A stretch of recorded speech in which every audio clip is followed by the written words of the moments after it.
సహోదరులారా, కీర్తనలు 140 కీర్తన 5వ వచనము. గర్విష్ఠులు నా కొరకు ఉరితాళ్లను చాటుగా ఒడ్డి ఉన్నారు. వారు త్రోవ ప్రక్కను వలలు పరిచి ఉన్నారు. నన్ను పట్టుకొనుటకై ఉచ్చులు నొక్కి ఉన్నారు. అయినను నేను యెహోవాతో ఇలాగు మనవి చేయుచున్నాను. యెహోవా, నీవే నా దేవుడవు. నా విజ్ఞాపనలకు చెవియొగ్గు. ప్రభువైన యెహోవా నా రక్షణ దుర్గము. యుద్ధ దినమున నీవు నా తలను కాయుదువు. ప్రార్థన చేస్తాను. ప్రేమించిన మా తండ్రి, మీ నామాన్ని బట్టి మీకు స్తోత్రములు చెల్లిస్తాను. యాడికి క్రైస్తవ కూడిక గృహం చేర్చబడిన ప్రతి కుటుంబాన్ని బట్టి మీకు స్తోత్రం. ప్రభుత్వ శాఖల్లో, ప్రైవేట్ సంస్థల్లో రాత్రింబగళ్ళు భిన్న రీతిగా ప్రయాసపడుతూ ఉన్నారు. ప్రతి ప్రయాణంలోనూ, వారి డ్యూటీల్లోనూ, వారి పనుల్లోనూ నిన్ను కాపాడువాడు కొనకడు, నిద్రపోడు అని వాగ్దానం ఇచ్చి కాపాడుతున్న విధానాన్ని బట్టి కూడా మీకు స్తోత్రం.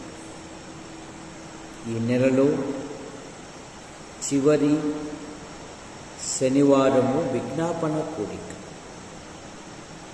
మనము సంపూర్ణ భక్తియు మాన్యతయు కలిగి నెమ్మదిగాను సుఖముగాను బ్రతుకు నిమిత్తం అన్నిటికంటే ముఖ్యముగా ప్రధానుల కొరకును, అధికారుల కొరకును, నాయకుల కొరకును, సమస్త ప్రజల కొరకును ప్రార్థనలు, విజ్ఞాపనలు, యాచనలు, కృతజ్ఞతాస్తుతులు చేయబద్ధులమై ఉన్నాము. ఇది మంచిదియు మన రక్షకుడకు దేవుని దృష్టికి అనుకూలమునై ఉంది. ప్రభువా, లోకములో ప్రజలు వారి పనులలో నిమగ్నమై ఉన్నారు. చిన్న మందగా చేరి పాటల ద్వారా నిన్ను సంకీర్తనం చేయుటకు సహాయం చేశారు. మీకు స్తోత్రం. నీ వాక్యపు వెలుగులో మా యొక్క జీవితాలు సరిచేసుకున్నటకు మీరిచ్చిన ఈ అవకాశాన్ని బట్టి మీకు స్తోత్రం. నిలబడిన వాడు బలహీనుడు మరుగుపరచారు. నాతోనూ మాతోనూ యంత్ర శబ్దం ద్వారా ఎందరైతే వింటున్నారో ఆకర్షించారు. మరో నూతన మాసము మా ఎదుట ఉన్నది. నూతన మాసములో నూతన స్థలాలు, ప్రదేశాలు, ప్రాంతాలలో మీ కుమారుని ప్రకటించుటకు నీ కృపను అనుగ్రహించండి. దేహముతో ఉన్నను, దేహం విడిచినను నీకిష్టులుగా జీవించుటకు మీ కృపను దయచేయండి. లోకములో ఉన్న దీనిని ప్రేమించక విశ్వాసమునకు కర్తయు దాన్ని కొనసాగించువాడైన యేసుక్రీస్తు వైపు చూచుచు మా ఎదుట ఉన్న పరుగు పందెములో ఓపికతో పరిగెత్తుటకు మీకు ప్రోత్సహించు. ఇలాగ అన్ని విషయాలలో మహిమ పొందమని యేసు ప్రభు నామములో ప్రార్థిస్తున్నాం తండ్రి, ఆమేన్. దేవుని మహాకృపను బట్టి ఈ నెలలో ఇది ఆఖరి దినం. సంఘ కార్యక్రమాలలో విజ్ఞాపన కూడిక. లోకము లోక ఇచ్ఛలతో యేసు ప్రభువారు అన్నారు, నోవాహు దినములలో జనులు తినుచు త్రాగుచు పెళ్లాడుచు పెళ్లికియబడుచు వారు పనులలో నిమగ్నమై ఉన్నారు. కానీ ఒక చిన్న మందగా చేరి వాక్యము ద్వారా మన యొక్క బలహీనతలను సరిచేసుకున్నటకును, వాక్యము ద్వారా పెంపొందొచ్చు సమస్త ప్రజల రక్షణార్థమై ప్రార్థించుటకు మనకిచ్చిన ఈ ధన్యతను బట్టి మనం ఎంతగానో ప్రభును స్తుతించాలి. దావీదు జీవితంలో ఎప్పుడైతే గొల్యాతును తన ప్రాణము తెగించి ఎప్పుడైతే కొట్టి చంపాడో, ఇక దావీదు జీవితములో శ్రమలు ప్రారంభమయ్యాయి. నాట నుండి సౌలు దావీదు మీద విషపు చూపు నిలిపెను. ఫలితముగా దావీదు కొండల్లో, లోయల్లో, అడవుల్లో, అరణ్యములలో దాక్కున్నారు. కానీ దావీదునకు దేవుని వాగ్దానం ఏమంటే, దావీదు ఎక్కడికి పోయినను యెహోవా అతనిని కాపాడుచుండెను. దావీదు, రాజైన దావీదు ఒక పని చేయాలన్నా, ఒక ప్రయత్నం చేయాలన్నా, ఒక యుద్ధం చేయాలన్నా స్వతహాగా వెళ్ళేవాడు కాడు. ఈ దినాలలో స్వతహాగా సొంత నిర్ణయాలతో వారు ప్రారంభిస్తున్నారు. ఫలితాలు సాధించడం లేదు, కానీ వారు కృంగిపోయారు, పడిపోతూ ఉన్నారు. కానీ దావీదు జీవితంలో అలా కాదు. యుద్ధానికి వెళ్ళాలన్నా, యుద్ధములో విజయం పొందాలన్నా దావీదు దేవుని యొద్ద విచారణ చేయువాడు. 34వ కీర్తన 4వ వచనములో, నేను యెహోవా యొద్ద విచారణ చేయగా ఆయన నాకు ఉత్తరం ఇచ్చెను, నాకు కలిగిన భయములన్నిటిలో నుండి ఆయన నన్ను తప్పించెను. విశ్వాసి జీవితంలో గుర్తుపెట్టుకోవాలి, మనం ఒకసారో 2 మార్లు బైబిల్ చదివేలకల్లే ఇక రాయలసీమలో నా అంత బిలీవర్ లేడు, నా అంత ప్రసంగీకుడు లేడని గీకుంటా ఉంటారు. కానీ ఒక ఆయన 110 సార్లు బైబిల్ చదివాడు. ఎన్నిసార్లు కళా మేడం? 110 సార్లు.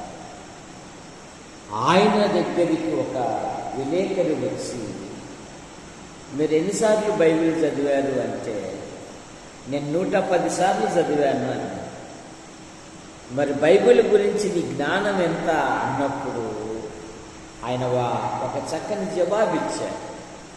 ఒక పిచ్చుక ఒక సముద్రం దగ్గరికి వెళ్ళి ఎంత నీరు తాగుతుందో అంతే నా అనుభవము అన్నాడు. ఎన్నిసార్లు చదివి? నువ్వు ఎన్నిసార్లు చదివి ఉంటావు రాజా? అది అట్లా అడగాకంటున్నాడు.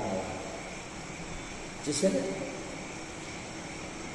అదేందో, నేను ఎప్పుడైతే బైబిల్ చదివానో, ఎప్పుడైతే మోకరించానో, పక్కింటోడు గలాట పెట్టుకున్నాడు. అందుకని నేను ఏ ప్రార్థన చేయను, ఏ బైబిల్ కూడా ఊరికి మోసుకొని వస్తా. అలాగైతే ఆధ్యాత్మికంగా నువ్వు వెనకబడి, నువ్వు ఆధ్యాత్మికంగా అత్యున్నతమైన ఉన్నత దశకు వెళ్ళాలి అంటే దేవుని గ్రంథాన్ని ధ్యానించాలి. ప్రతి విషయములో ప్రభునకు ప్రాధాన్యత ఇవ్వాలి. ఏ పని చేసినా ప్రార్థించాలి. యెహోషాపాతు సైన్యముంది, దేశముంది, ప్రజలు ఉన్నారు. ఈ రాజు మీదికి 3 రాజులు యుద్ధానికి వస్తే ఆయన మొదట ఏం చేశాడంట? మొదట తన మనస్సు దేవుని మీద నిలుపుకున్నాడు. రెండవది తన రాజ్యానికంతా దండోరేశాడంట. ఏమని? మన ఉపవాసం ఉందాము, ప్రార్థనకి రండి, మందిరానికి రండి, మనం ప్రార్థన చేసుకుందాం. మన దేవునికి అసాధ్యమైనది ఏది లేదు. వారు చంటి పిల్లలతో సహా దేవాలయమునకు వచ్చారు. ఇప్పుడు రాజుగారు తన బలహీనత ఒప్పుకుంటున్నారు. ఈ గొప్ప సమయంలో ఏమీ చేయాలన్న మాకు తోచడము లేదు. మా దిక్కు నీవే అని దేవుని మీద ఆధారపడ్డాడు. ఎవరు? ఒక సామాన్యుడు కాదు. ఆయనకు ఒక రాజ్యం ఉంది, ఆయనకు సింహాసనం ఉంది, సైన్యము కూడా ఉంది. కానీ సైన్యాన్ని నమ్ముకోలే. యాజకులను ముందు పెట్టాడు. సైన్యం ముందర పెట్టి ఏం చేశాడంట? దేవుణ్ణి స్తుతించాడు. వారు పాడుటకు స్తుతించుటకు మొదలు పెట్టగా 27వ వచనములో వారి శత్రువుల మీద విజయమిచ్చి వారిని సంతోషపరిచారు. ఈ 140 కీర్తనలు ఏమంటున్నాడంటే, ప్రభువా, గర్విష్ఠులు నా కొరకు ఉరితాళ్లను చాటుగా ఒడ్డుచున్నారు. వారు త్రోవ ప్రక్కను వలపరిచి ఉన్నారు. నన్ను పట్టుకొనుటకై ఉచ్చులు నొక్కి ఉన్నారు. అయినను ఏ పరిస్థితులలో శత్రువు ఆశతో ఉన్నాడో. మీరు ఎప్పుడైనా మాంసం కొట్టుకు వెళ్ళినప్పుడు లేదా చికెన్ కొట్టుకు వెళ్ళినప్పుడు అక్కడ కుక్కలు కాసుకొని ఉంటాయి. మాంసం నరికేటప్పుడు ఒక ముక్క ఎగిరి పడదా, నాకు దొరకదా అని శత్రువులు కుక్కల్లాగా చుట్టుకొని ఉన్నారంట. ఎట్లున్నారంట? కుక్కల్లాగా. అయితే భయపడలేదు. యుద్ధ దినమున నా తలను కాయువాడవు నీవే, నా తలను నా శత్రువుల కంటే పైకెత్తువాడవు. అది నేనేమి కాదు. చాలామంది నేనే అంటున్నారు. నా తలను కాయువాడవు నీవే. 10,000 మంది మోహరించినను దీనిలో నేను ధైర్యమును, నేను ఒంటరిగా ఉండినను సురక్షితముగా నీవు నన్ను. కనుక విశ్వాసి యొక్క ఆధ్యాత్మిక జీవితమును అధికారుల వైపుగా, నాయకుల వైపుగా నీ హృదయము ప్రభును ఆనుకొని ఉండాలి. ఎవని హృదయము యాకోబు దేవుని ఆనుకొని ఉండునో వానిని ఆయన సురక్షితముగా కాపాడు. నాయకులు కాదు. కీర్తనలు ఎప్పుడో రాయబడింది. మనుషులను, రాజులను, యెహోవాను విశ్వాసి జీవితంలో ఈయన గొప్ప విజ్ఞాపన చేస్తుంది. అయినను నా ఆధ్యాత్మిక జీవితములో నా తలను కాయువాడవు నీవే. శత్రువులు పలు రకాలుగా పలు ఉపాయాలు పన్నినను నన్ను కాయువాడవు. ఎందుకో తెలుసా? నీవే నా దేవుడవు, నా విజ్ఞాపనలకు. సరే, ప్రార్థనలో పోరాడాలి విశ్వాసి. లోక విషయాలలో కాదు, లౌకిక విషయాలలో కాదు. బైబిల్లో దైవ ప్రజలు ప్రభుత్వ శాఖల్లో వాళ్ళ అధికారులుగా ఉండి దేవుని గణపరిచారే కానీ వారు రాజకీయంలో ఎక్కడ లేరు. మన కళ్ళ ముందరే బిల్లీ గ్రహం అనే దైవజనుని అమెరికా ప్రజలు పిలిచారు. నిన్ను అమెరికాకు ప్రెసిడెంట్ చేస్తాం రండి అని.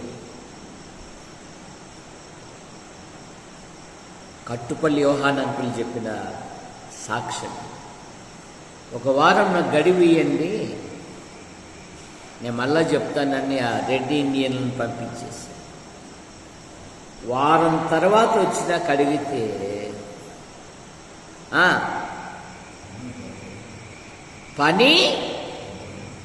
పదవి పెద్దదేమో కానీ ప్రభు పని పెద్దది, పదవి చిన్నది.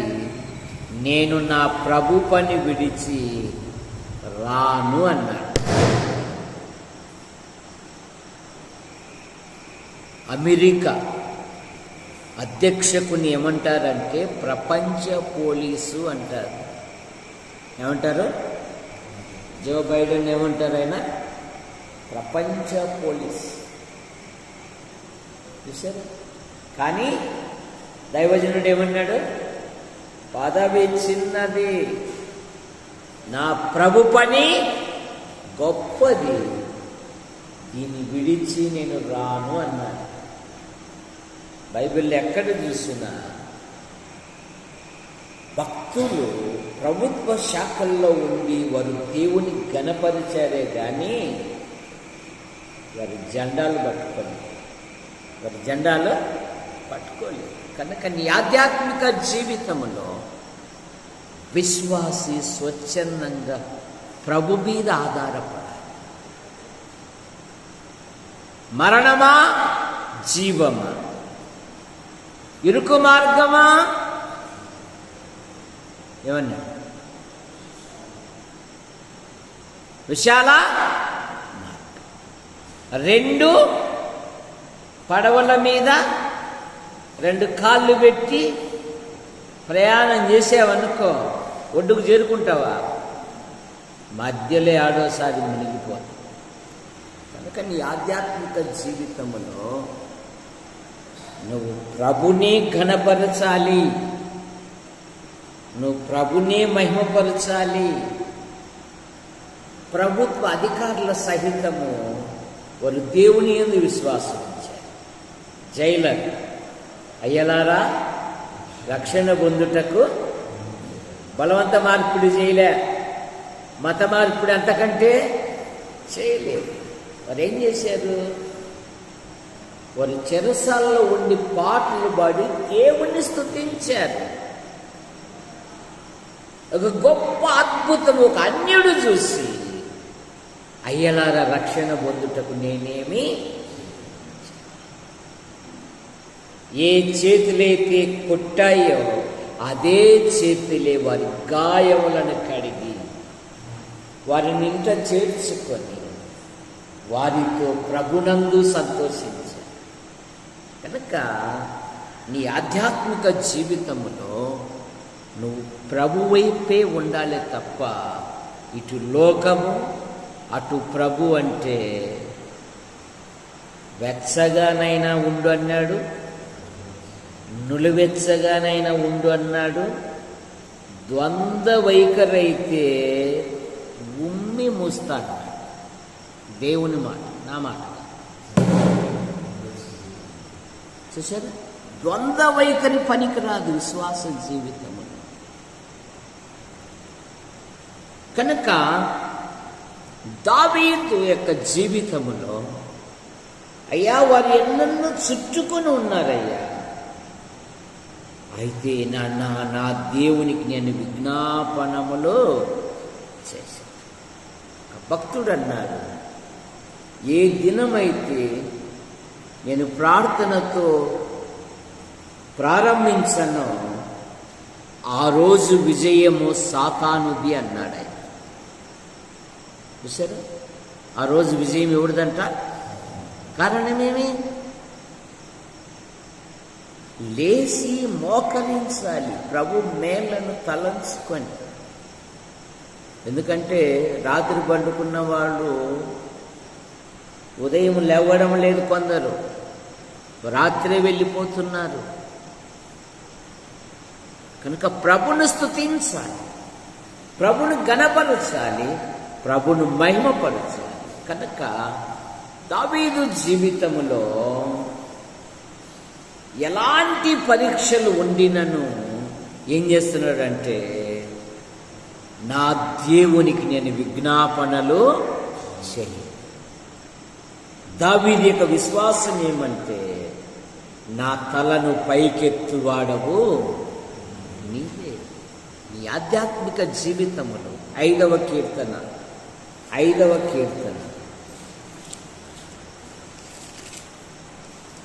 3వ యెహోవా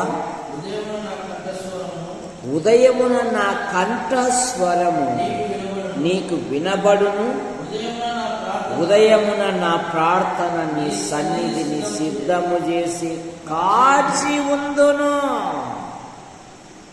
యెహోవా ఉదయమున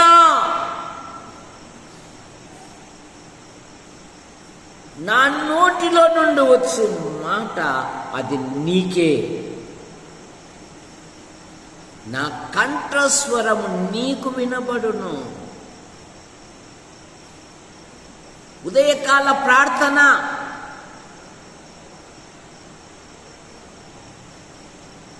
లేచింది లేడి అన్నట్టుగా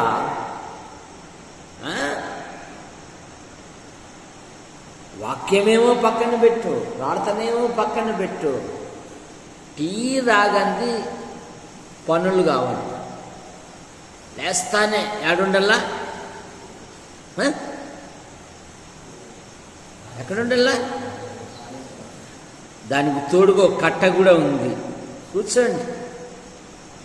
సరే, నన్ను అప్పుడప్పుడు నేను వెళ్తే ఎట్లయినా కూర్చోబెట్టాలని మా సోదరులు ప్రయత్నం చేస్తారు. కూర్చో అని నేనైతే ఒక్కసారి కూడా కూర్చోలే, నిలబడి మాట్లాడతా. కానీ కూర్చొని అయితే ఎప్పుడే కానీ కూర్చోలే. కావలసుకుని వచ్చి బాబు ఇక్కడ కూర్చో అంటారు, మాట్లాడదాం పట్టు అంటారు. నాకు అది ఇష్టం లేదు.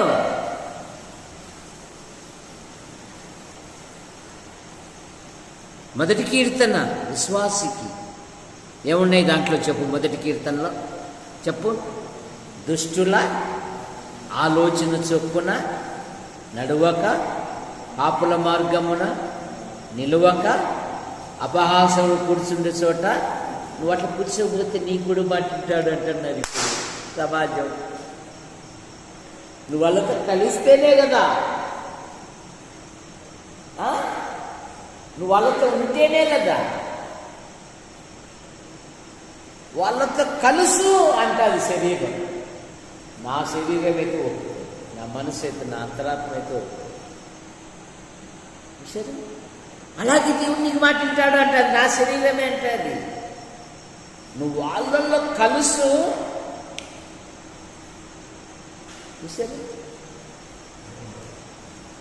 ఏ పనైనా సాధిస్తావు అంటుంది. కానీ నా అంతరాత్మ ఇది నీ చోటు కాదు అంటారు. నువ్వు ఎట్లా కూర్చుంటావు అంటారు. చూసారా, అది నీ చోటు కాదు. ఒప్పకుము అన్నాడు సామెతల గ్రంథంలో. పాపులు నిన్ను ప్రేరేపించినా కూడా నువ్వు ఒప్పకుము. చూసారా, గొర్రెకు ఎప్పుడైనా బురద అయినట్టుగా మీరు చూసారా? గొర్రె లేదా పొట్టేలు తొందరగా చచ్చిపోవాలంటే దాన్ని తీసిపోయి బురదగుండలో వేయాలి. కత్తితో కోసి వేయాల్సిన పనిలే, చచ్చిపోతుంది అంటారు. దానికి బురద అంటే అసహ్యము. అదే పంది పిల్లకైతే ఎన్నాళ్ళ ఈ మురికి దొరకక పిల్లప్పుడు మా ఇంటి వెనకలన్నీ గుంతలే. అన్నం తింటా ఉంటే ఆ స్వచ్ఛమైన గాలి వచ్చేది. ఒరే కట్టె తీసుకుని పోయి అదిలిపోరా అనేవాడు మా నాయన. చూసారా, అది ఇష్టం దానికి అక్కడ. కానీ నీ ఆధ్యాత్మిక జీవితంలో నీ ఎక్కడ కూర్చోవాలంటే, నువ్వు ప్రార్థన చేయనప్పుడు నీ గదిలోనికి, అది నీ చోటు. నువ్వు అక్కడ కూర్చుంటే ఆయన నీతో మాట్లాడాలని ఉన్నాడు, నీతో ముచ్చటించాలని ఉన్నాడు, నీకెన్నో విషయాలు మాట్లాడాలని ఉన్నాడు.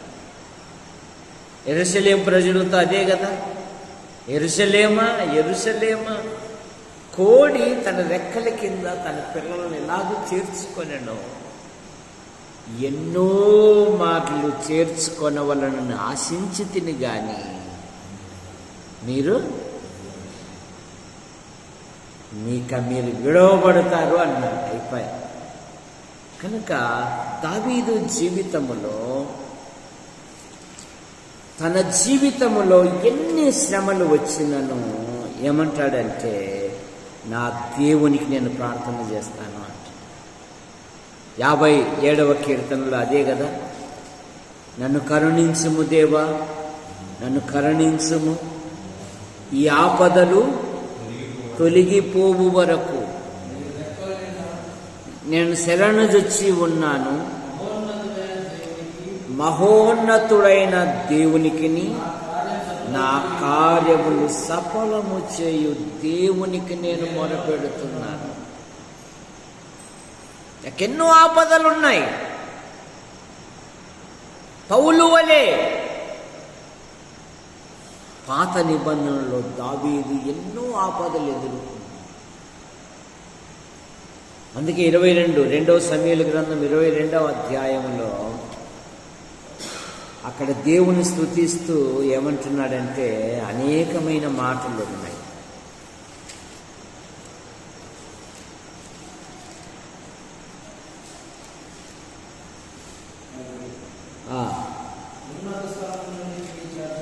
అట్లా కాదు 22వ సమూయేలు గ్రంథం 22వ అధ్యాయం 1వ వచనం, యెహోవా తన్ను సౌలు చేతిలో నుండి తన శత్రువులందరి చేతిలో నుండి తప్పించిన దినమున దావీదు గీత వాక్యములను చెప్పి యెహోవాను.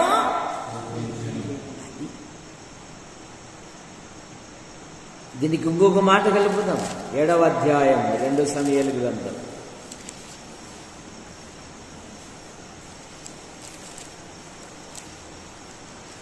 7వ అధ్యాయం 9వ వచనం, నీవు పోవు చోట్లనెల్లను నీకు తోడుగా ఉండి నీ శత్రువులందరినీ నీ ఎదుట నిలవకుండా. 2 సమూయేలు గ్రంథం 7:9.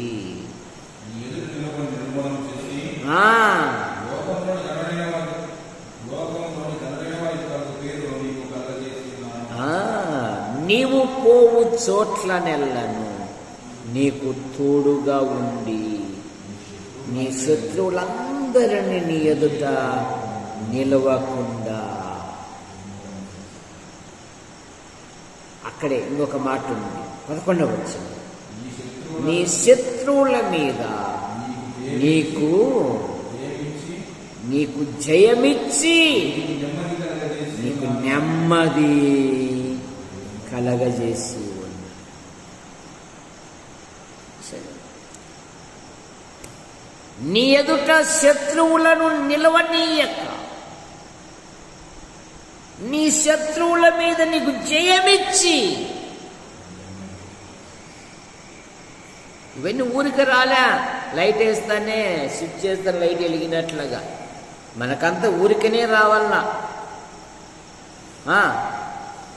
ఇక్కడ మన ప్రియుడు ఉన్నాడు, వ్యాపారవేత్త, పినాయిల్, విన్సెంట్ పినాయిల్ 10 దిశలా విస్తరిస్తూ ఉంది. ప్రపంచంలోని అతిపెద్ద ఫ్యాక్టరీ, రెండవది ఆల్ట్రాటెక్. ఆయన ఇక్కడి నుండే సరఫరా చేస్తున్నాడు. ఊరికి ఇచ్చే పినాయిల్ అయినా కూడా తాగుతారంట, ఊరికే ఇచ్చే.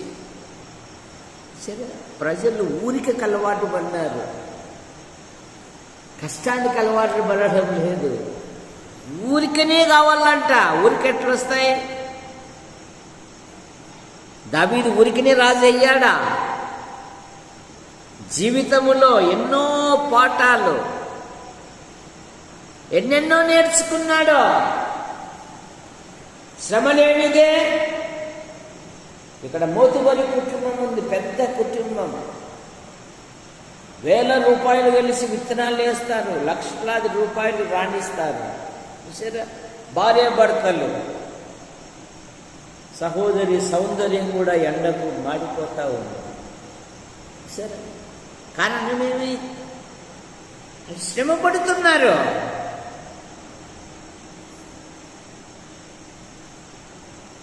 శ్రమ లేనిదే ఏం లేదు.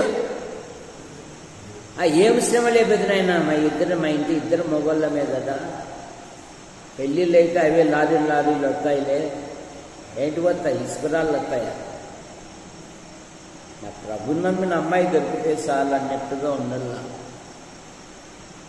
అంతకు మించిన గొప్ప ఐశ్వర్యం ఒకటి లేదు ఈ కాలంలో. ప్రజలు కూడా తెలుసుకుంటున్నారు, అయ్యా సంపద కంటే గుణవతైన భార్య దొరుకుట అరుదు. సరే, నేను ఎప్పుడు చెప్తూ ఉంటా, కొన్ని ఫ్యామిలీ సమస్యలు వస్తూ ఉంటాయి. అవి చిన్నవి కాదు, పెద్ద పెద్ద వాళ్ళే, కలెక్టర్ లాంటి ఫ్యామిలీలే అడుగుతారు. ఆయన తప్పిపోయాడు, ఆమె మళ్ళా ప్రిన్సిపల్ కాలేజీకి దేవదానం, మీ అన్న తప్పిపోయాడు అనింది. అమ్మ, ఇంటి యజమానుడు తప్పిపోవడానికి కారణము భార్యే అన్న. ఇంకా 2వ రోజు మా ఇంటికి రాబాకనింది అన్న. ఏది, నేను ప్రిన్సిపల్ అయి ఉండి కూడా నా తప్పు నేను కనిపెట్టలేకపోయానే అని. సరే,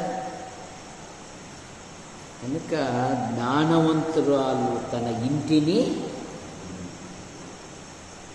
మొగుటోడైనా నీటుగా మార్చుకుంటుందంట. ప్రార్థన ద్వారా, కొట్లాటల ద్వారా కాదు. భార్య భర్తల మధ్య విద్యను గురించి కానీ సంపద గురించి కానీ హెచ్చు తగ్గులు ఎప్పుడైతే వస్తాయో ఆ కుటుంబము జీవితాంతము పోరాటమే ఉంటుంది. కానీ శారా అందాల రాసి, కానీ తన భర్తను యజమానుడని పిలుచుచు అతనికి లోబడి, సునేమురాలు, ఘనురాలైన స్త్రీ, కానీ భర్తకు తెలకుండా ఏ పని చేయి. ఏమండి, మన ఇంటికి వచ్చుచూ పోవుచున్నవాడు దైవజనుడని మనం ఎరుగుదాం కదా. ఆ పైన ఖాళీగా ఉంది కదా, ఒక చిన్న ఇల్లు కట్టిస్తాము అంటే ఇట్లాగే తగలబెడతావా? దేవునికి, దేవుని పని అని, దేవుని సేవకులకని ఇట్లాగే ఇచ్చేస్తావా? అని ఇవ్వకుండా దాచుకున్నారు. ఎవరు? అనానీయ సప్పీరా. సమాజంలో ఏమో చెప్పారు, పేతురు గారు రేపు మీరు కూడా మా ఇంటికి రండి అని. రాత్రే బూదరాలు పెరిగినాయి. అది చూడు, అయ్యకు తెలుకోకుండా అమ్మ దాచిపెట్టింది, అమ్మకు తెలుకోకుండా అయ్య దాచి. పేతురు గారు అడిగారు, ఇంతకీ అమ్మారా అని చెప్పొచ్చు కదా. అబ్బా ఇంతేనండి, విచిత్రం. ఒకని భూస్థాపన చేసి కాళ్ళు గడిగారు, దీపం చూసేకొచ్చి మళ్ళీ మొగుడు పట్టుకొని పోతారు. కారణమేమి? దేవునికి ఎందుకు అబద్ధం ఆడుతుంది? అది మీదే కదా, మేము లాక్కోలేదు కదా. సరే జాగ్రత్త. దలీలా అనుదిన మాటల చేత అతన్ని బాధించినందున అతడు ప్రాణము విసికి చావా. జాగ్రత్త. లైఫ్ బై వాడే వాళ్ళు ఏం చేస్తారంటే అప్డేట్ చేస్తారు. మీ ఆరోగ్యము మీ జేబుల్లో కాదు, మీ చేతుల్లో. చాలామంది మీ ఆరోగ్యం మీ జేబుల్లో అంటున్నారు. జేబుల్లో కాదు, మీ చేతుల్లో. కరోనా వచ్చినాక మానవుడు ఇప్పుడు పరిశుద్ధత నేర్చుకున్నాడు, శుద్ధి నేర్చుకున్నాడు. ఒకప్పుడు బయటకు షొబ్బట్టుకుని పోయి వచ్చిన గుర్తు అసలు గుర్తుంది అన్నాడు. ఇప్పుడు అట్లా కాదు. బాత్రూమ్ పోయి వచ్చాక ఇప్పుడు షేక్ వేసి ఏం చేస్తున్నాడు, కడిగేసుకుంటున్నాడు. కరోనా వచ్చినాక నేర్చుకున్నాడు మానవుడు, అంతవరకు నేర్చుకోలే. అప్పుడు ఊరికట్లా ఏదో నీళ్ళు పోసి ఇచ్చేదంటే ఊరికి శుభ్రంగా పోసేవాడు. చూసారా? ఈ ఆధ్యాత్మిక జీవితములో ప్రభు కొరకు ఉండాలి. మీ కుటుంబం కట్టబడాలంటే పోట్లాడాల్సిన పనులే. మోకరించి ప్రార్థన చేయాలి. కఠినుడైనా కూడా ప్రభులేకొచ్చేస్తాడు. కొరింథీ పత్రికలు అదే కదా. ఓ స్త్రీ, నీ ప్రవర్తనను బట్టి నీ భర్తను రాబట్టవచ్చు. ఓ పురుషుడా, నీ ప్రవర్తనను బట్టి నీ భార్య కూడా రాబట్టవచ్చు. పేతురు పత్రికలు ఏమన్నాడంటే పరిశుద్ధ స్త్రీలు అన్నాడు.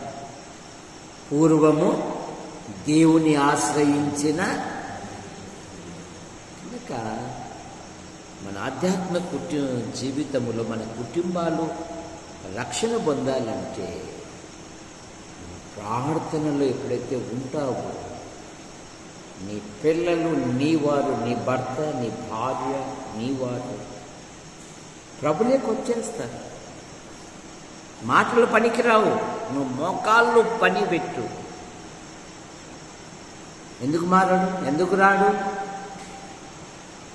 మాటల వలన అవరోధాలు ఏర్పడతాయి కానీ సమాధానం ఏర్పడదు. కానీ మోకరించి ప్రార్థన చేయి.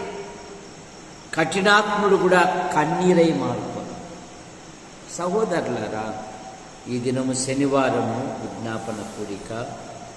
మీ ప్రార్థన అవసరతలు, మీ వ్యక్తిగత విషయాలు ఏవైనా ఉంటే తెలియజేయండి. సంఘము ప్రార్థించుటకు సంసిద్ధముగా ఉన్నది.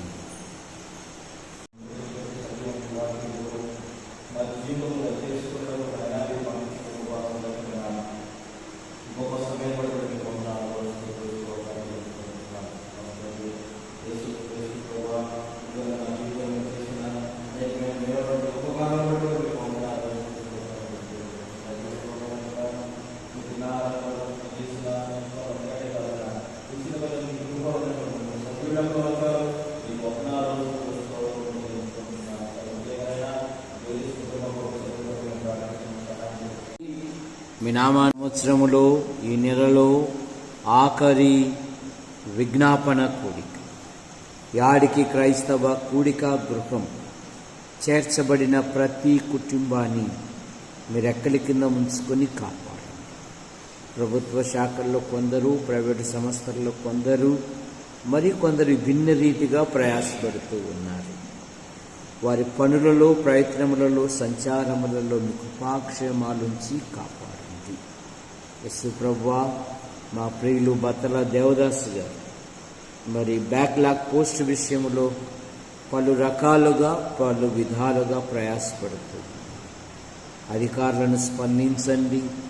నైనా ఆ ఫైలుకు సంతకం పెట్టినట్లుగా అద్భుతమైన సహాయం చేయండి. మీరు దీనులను అధికారులతో కూర్చొని గొప్ప దేవుడు నువ్వు కదయ్యా. అయా మీకు స్తోత్రములు చెల్లిస్తున్నాం. అనాథైన ఎస్తేరును 127 సంస్థానములకు మహారాణిగా కూర్చోబెట్టారు. అందును బట్టి మీకు స్తోత్రము. మీ కృపను అనుగ్రహించండి అయ్యా. గంధం జైపాల్ ఆయన భార్య, అలాగే ప్రసన్నమ్మ ఆమె భర్త, వారి పిల్లలు, పవన్ అయిన భార్య, వారి కుమార్తె, అలాగే భార్య గర్భవతి, గర్భములు ఎదుగుతున్న పిండాకృతిని కూడా మీరు దీవించండి. ముఖ్యంగా గంధం జైపాల్ గత రాత్రి ఫిట్స్తో బాధపడుతూ ఇప్పుడు పవన్ ఆసుపత్రిలో అనంతపురంలో ఉన్నాడు. ఆ వైద్య బృందాన్ని దీవించండి. తీసుకుంటున్న ప్రతి మందును, పదార్థమును దీవించండి. వారికి సహాయం చేస్తున్న ప్రతి వారిని కూడా మీరు దీవించండి. ఆయన క్షేమంగా వచ్చినట్లుగా మీ కృపను అనుగ్రహించబడి కడవకల్ ఏసన్న గారు, ఆయన భార్య, అలాగే డాక్టర్ ప్రవీణ్ అయిన భార్యను మీరు దీవించండి. సంతాన విషయంలో మీ కృపను దాయించి రెండవ వాడిని కూడా మీరు దీవించండి. పారస్ రవి సార్ అక్కను బట్టి పెద్ద కుమార్తె విషయంలో మీ కృపను దాయించేయండి. సముద్ర పట్ల ఉద్యోగ వివాహ విషయంలో కూడా మీ కృపను దాయించేయండి. యేసు ప్రభువా, మీ వందనాలు చెల్లిస్తున్నాం. బీస్ విజయుడు ఆయన భార్య, వారి కుమారుని మీరు దీవించండి.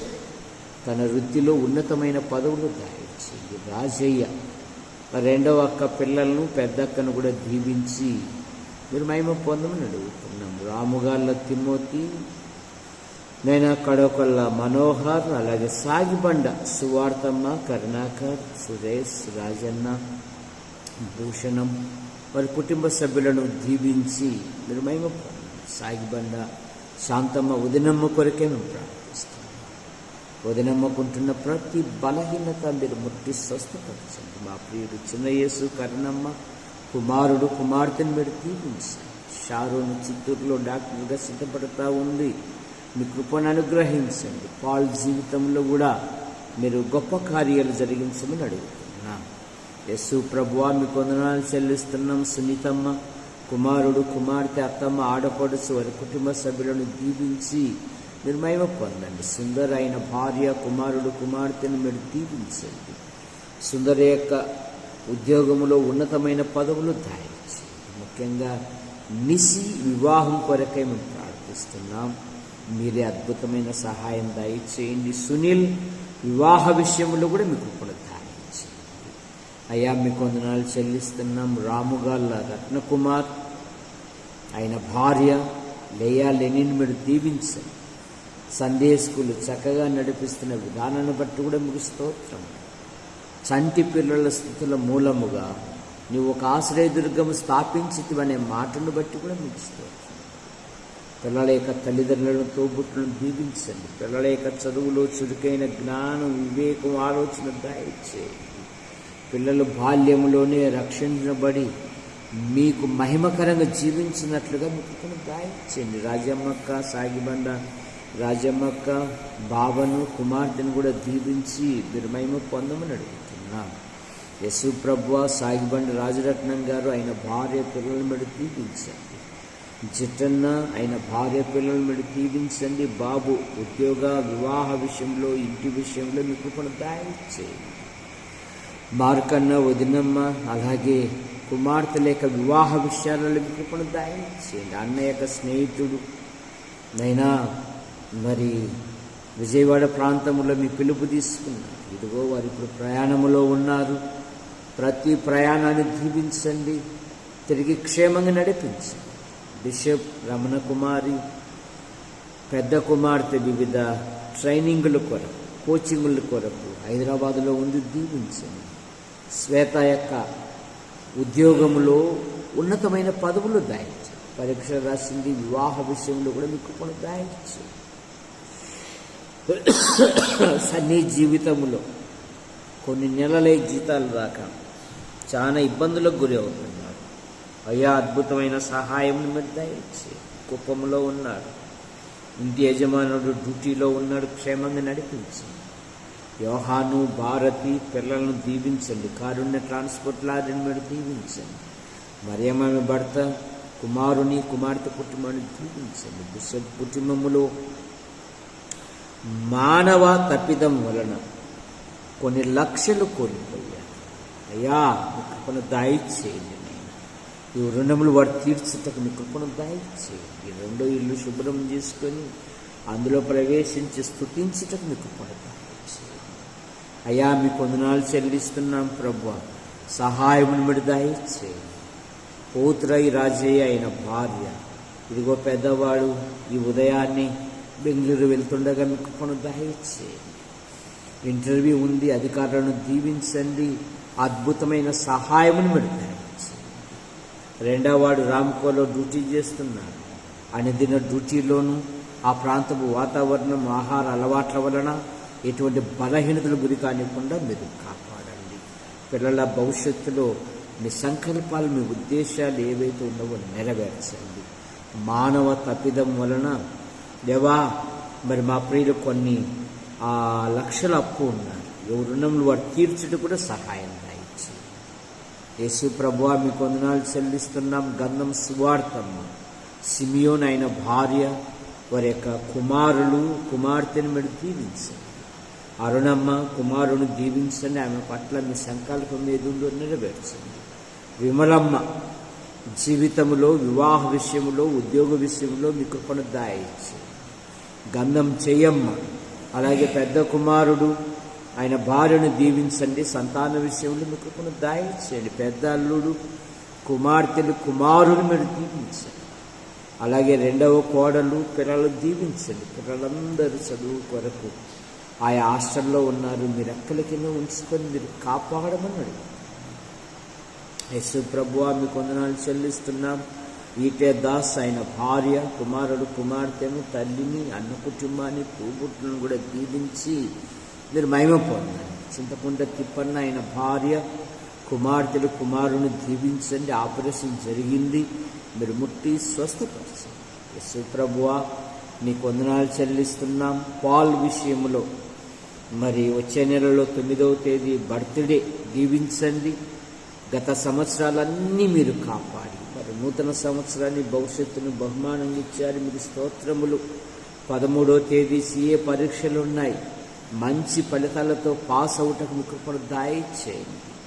ఇదిగో ఉల్లినారు, అలాగే మిరప, మొక్కజొన్న, అలాగే కొర్ర పంట కూడా వేశారు. దీవించండి. ఎక్కడ నష్టం వాటిల్లకుండా మీరు కాపాడండి. మీ పంటను తినివేయి పురుగులను గద్దించెదను అన్నారు.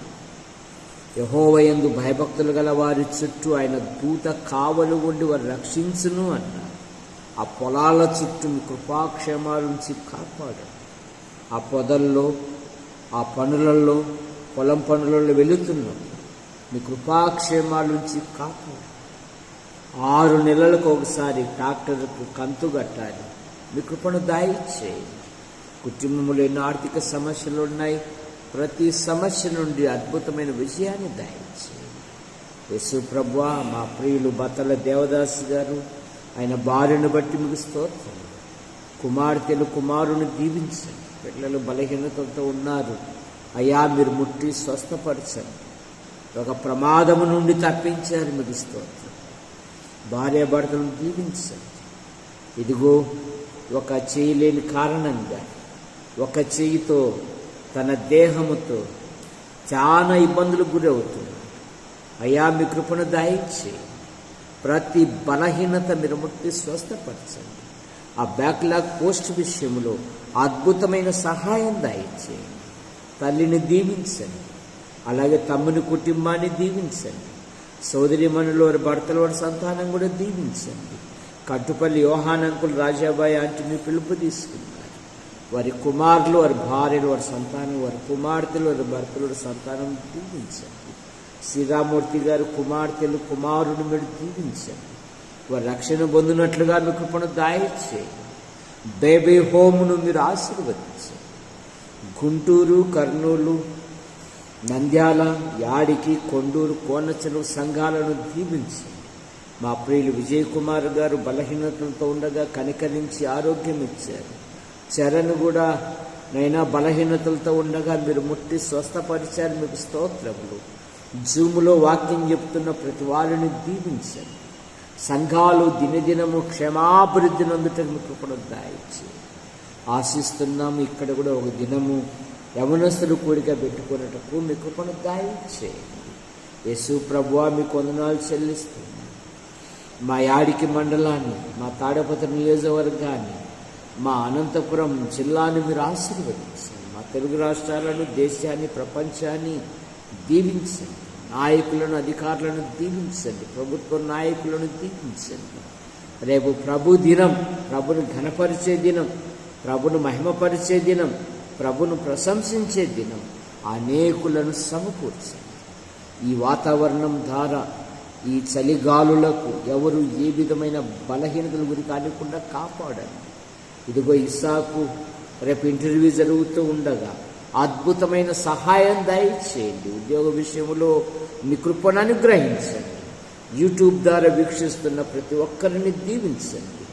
మా కొరకు ప్రార్థిస్తూ, మా అవసరాలు తీరుస్తూ, అన్ని వేళలా అన్ని విధాలుగా సహాయపడుతున్న ప్రతి ఒక్కరిని దీవించమని ఆశీర్వదించు హస్తాలకు అప్పజెప్పుకుంటూ యేసు ప్రభు నామములో ప్రార్థిస్తూ బయలుదేరుతున్నాం తండ్రి.